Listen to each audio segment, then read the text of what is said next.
आज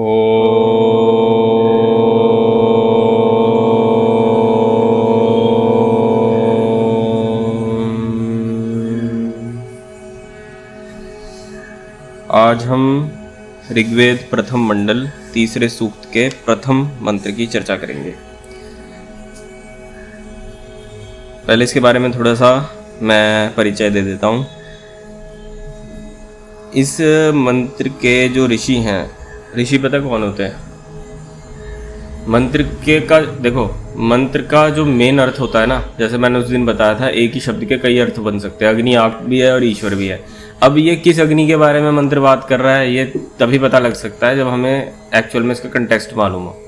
तो ये जो बड़े हमारे ऋषि मुनि विद्वान हुए हैं, उन्होंने इनका अर्थ प्रकाश किया। तो उन ऋषियों के नाम हैं जिन्होंने कौन से नंबर के मंत्र का अर्थ प्रकाशित किया। तो इसके अंदर कुल मिला के 12 मंत्र हैं, जिनमें से पहले से तीसरे मंत्र के अश्विनव ऋषि थे, 4 से लेके 6 तक इंद्र ऋषि थे, और 7 से लेके 9 तक विश्व देवा, 10 से लेके 12 सरस्वती देवता।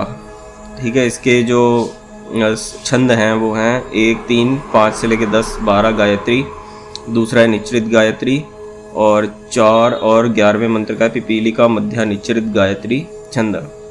जो आप गायत्री मंत्र बोलते हैं ना, वो बेसिकली क्या है, वो छंद क्या होता है, जो फॉर्मेशन होती है ना शब्दों की एक लाइन में कितने शब्द आएंगे, कितने अक्षर आएंगे, उन अक्षरों की जो फॉर्मेशन होती है उनको छंद कहते हैं। ठीक है, तो ऐसे कई छंद होते हैं, उनमें से एक गायत्री छंद होता है। एक मंत्र आता है विश्वानि देव सवितर दुरितानि परासुव, ये भी गायत्री मंत्र होता है। लेकिन इतने सारे गायत्री में से हम भूर्भुवः स्वः को कैसे अलग करेंगे?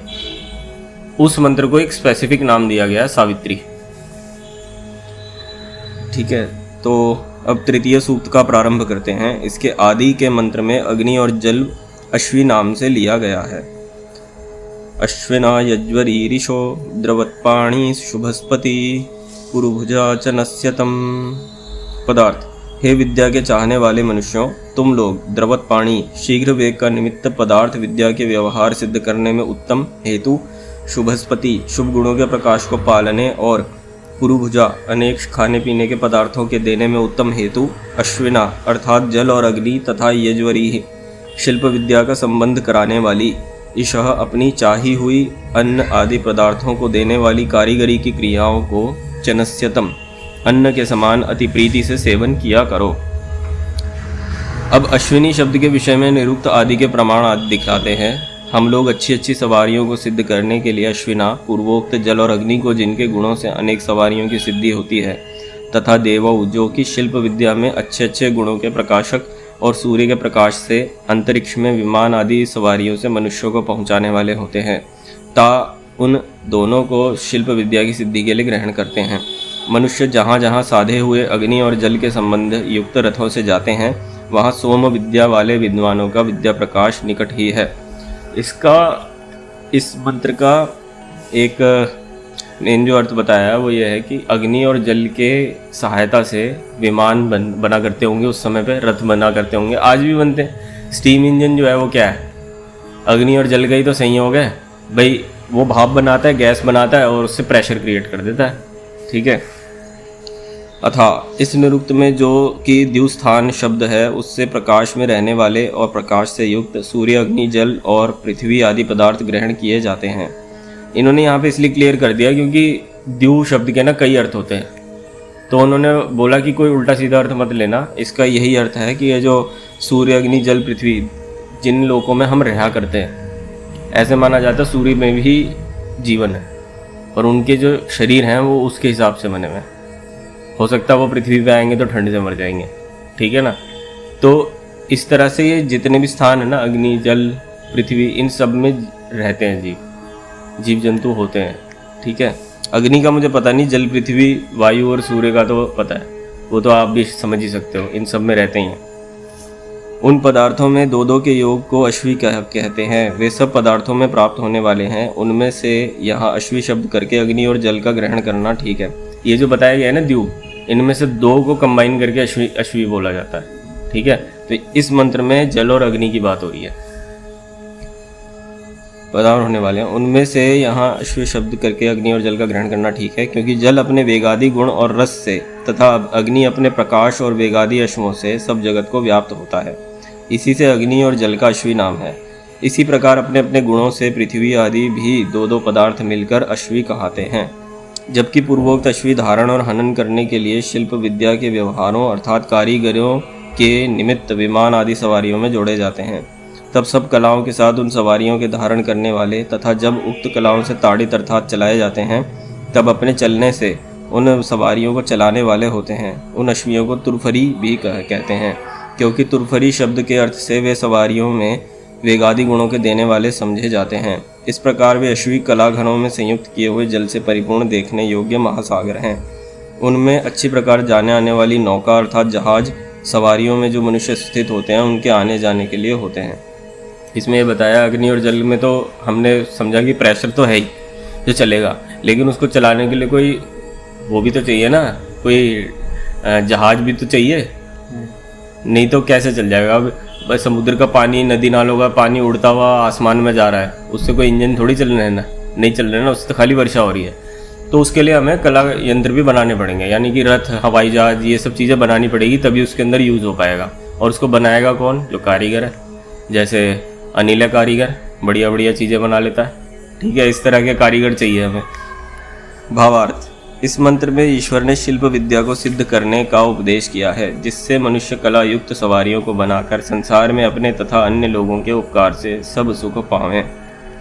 यहाँ पे एक चीज़ मैं बताऊँ, वेद के अंदर ना अध्यात्म क्या है?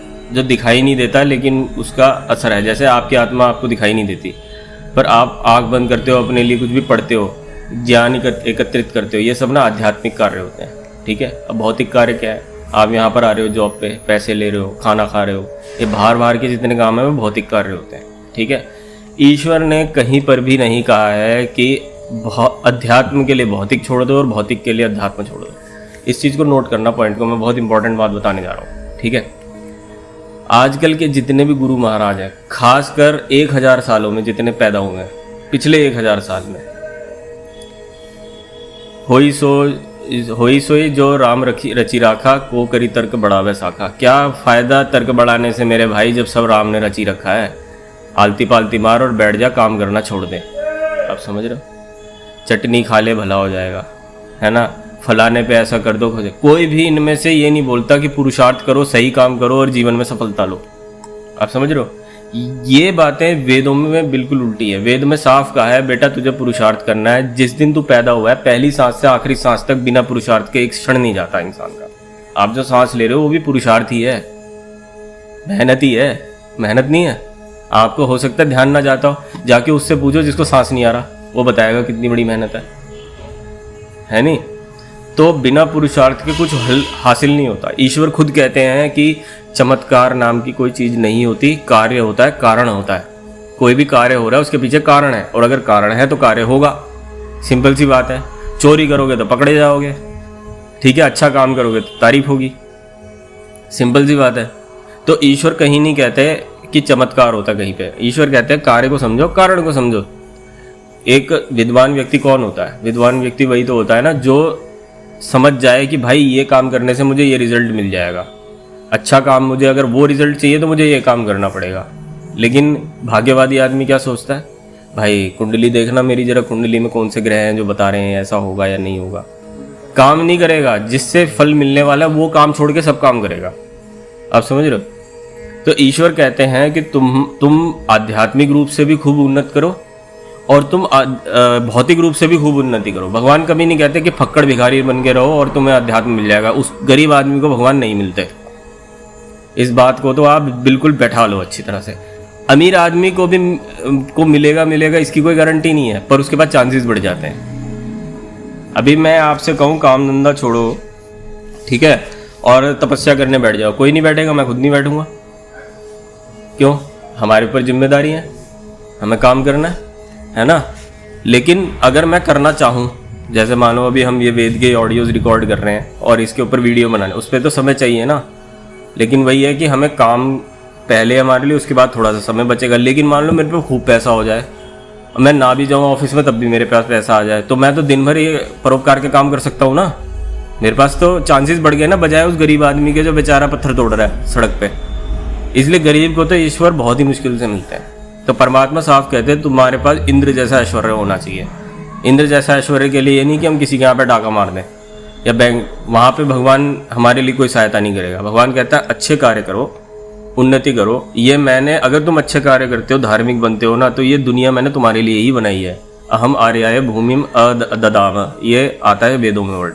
मैंने ये जो भूमि है ये आर्यों को दी है, उन्हीं के लिए दिया है। इसका मतलब क्या है, अगर जो धार्मिक व्यक्ति हैं और वो बुराओं पे विजय प्राप्त करना चाहते हैं तो ईश्वर उनकी मदद करेगा, क्योंकि भूमि तो उन्हीं के लिए मैंने रिजर्व की है ना। पर पुरुषार्थ तो तुम्हें करना पड़ेगा, उससे पहले मैं कैसे दे दूंगा तुम्हें कुछ भी, है ना। तो इसका यही भावार्थ है। वेद मार्ग पे चलने का यही तो सबसे बड़ा लाभ है। आप किसी भी गुरु पे चले जाओ, वो गुरु आपको जो भी शिक्षा देगा, या योग सिखाएगा, फलाना सिखाएगा, ढिमाका सिखाएगा, उनमें से ना दो में से एक चीज़ मिलेगी। या तो बहुत अमीर बन जाओगे, बाहर ही रह जाओगे और अंदर से खोखले हो जाओगे, या फिर अंदर ही अंदर इतना हो जाओगे कि बाहर से खोखले हो जाओगे। समझ रहे हो। जैसे कि मैं, एक गुरुजी हैं, उनके कोई योग प्रोग्राम सीखा था मैंने, साउथ के हैं, उनके यहाँ मैंने प्रोग्राम भी मैं करने जाता हूँ। वो अंदर से ठीक कर दिया बंदे को, पर बाहर से आदमी की परफॉर्मेंस फेल हो रही है, बाहर से बेकार हो रहा है। ये ओम शांति वाले तो अंदर और बाहर दोनों तरह से आदमी को खराब कर देते हैं। हाँ, अंदर और बाहर दोनों से ही खराब कर देते हैं। वो तो ऐसी उल्टी उल्टी बातें बताएंगे ना कि पूरी। इसीलिए बहुत ज़रूरी है कि जो वेद को हम समझें, वेद को जानें, अपने सही रास्ते को चुनें और सही फल को प्राप्त करें। या कोई टाइम पास करने नहीं है, सबको अच्छा फल चाहिए भाई, सबको अच्छा जीवन चाहिए। तो अच्छा जीवन अच्छे कर्मों से प्राप्त होगा। और ईश्वर कहते हैं तुम्हारे पास ऐसा हिसाब होना चाहिए कि जब तुम संसार में जियो तब तक तो तुम्हारे पे किसी चीज़ की कमी ना हो, और जब तुम संसार से जाओ तो बहुत बढ़िया गति लेके जाओ। और ये पूरे विश्व में केवल और केवल वेद मार्ग ऐसा है जो आपको भौतिक चीज़ों में भी सफलता दिलाता है और आध्यात्मिक रूप से भी सफलता दिलाता है। संपूर्णता किसको कहते हैं? संपूर्णता यही तो है ना। आप घर बनाते हो तो किस हिसाब से बनाते हो भाई? जैसे साइलेंट कर लो, ठीक है। आप कोई घर बनाते हो तो किस हिसाब से बनाते हो कि आपको गर्मियों में भी मज़ा आए और सर्दियों में भी मज़ा आए।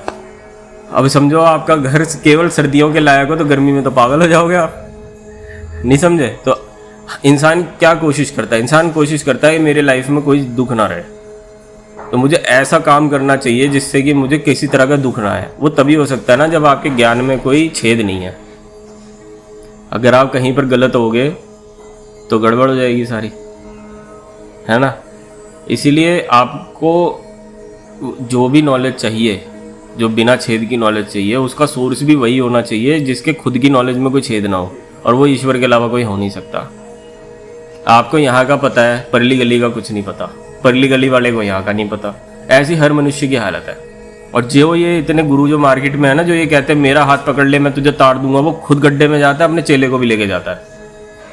हमारे जो ऋषि मुनि थे वो कभी भी ना ये नहीं कहते थे मैं फलाने का चेला हूँ, मैं उसको मानता हूँ, वो उसने मुझे मेरा पार लगा दिया। ऐसा कभी हमारे ऋषि मुनि नहीं कहते थे। वो सब के सब उनका परम गुरु ईश्वर ही होता था।